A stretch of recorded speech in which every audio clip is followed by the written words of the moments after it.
Next is course commitment. So I'll read this. According to the federal definition of a credit hour, students are expected to spend 2 hours outside of class for every hour they spend in class at a minimum. So class for this 5-credit course is considered 2 3-hour and 15-minute periods, totaling 3.5 hours per week in a typical 16-week semester. Although we meet online, this definition still applies. So at 2 hours of study time for each hour in class, that means that one would be expected to spend 13 hours outside of class on material per week. When we include the in-class time, one would be expected to spend 19.5 hours on class material per week. Please plan your schedules accordingly. So I put this in the syllabus so that you have an idea of the time that it is required for this class. Of course, that may vary based on your background, your study habits, your life, things like that.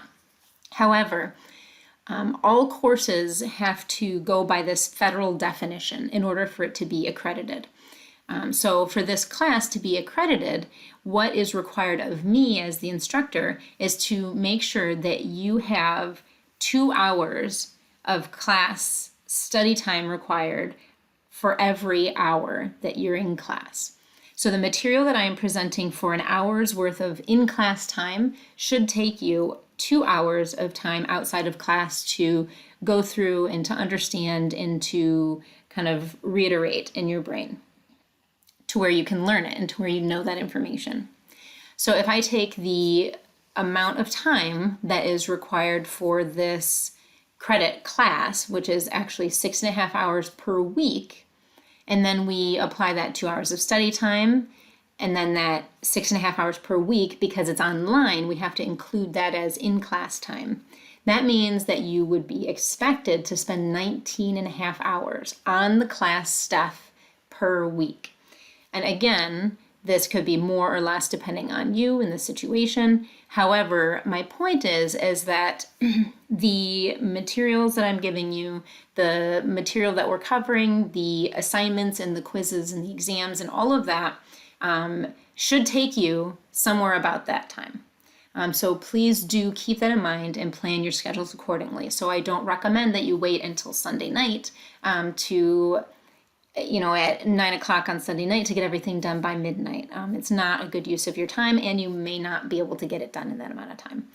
So I do recommend that at the beginning of every week, as soon as the new materials are open and available to you, that you go through and you at least just click the links on each of the assignments for the week. Kind of scroll through it and just get an idea of what is required of you of that week, even if you absolutely can't do any of it that day at all.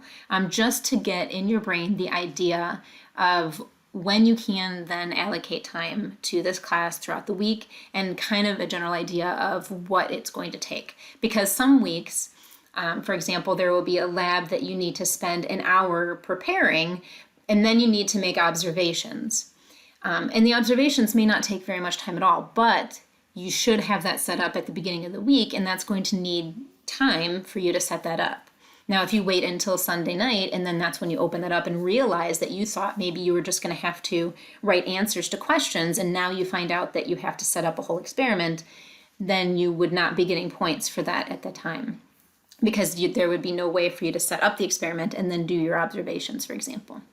So please do, at the beginning of each week, open up everything, just scroll through it, take a look at what's required for the week so that you can make your plan for the week and spend your time wisely.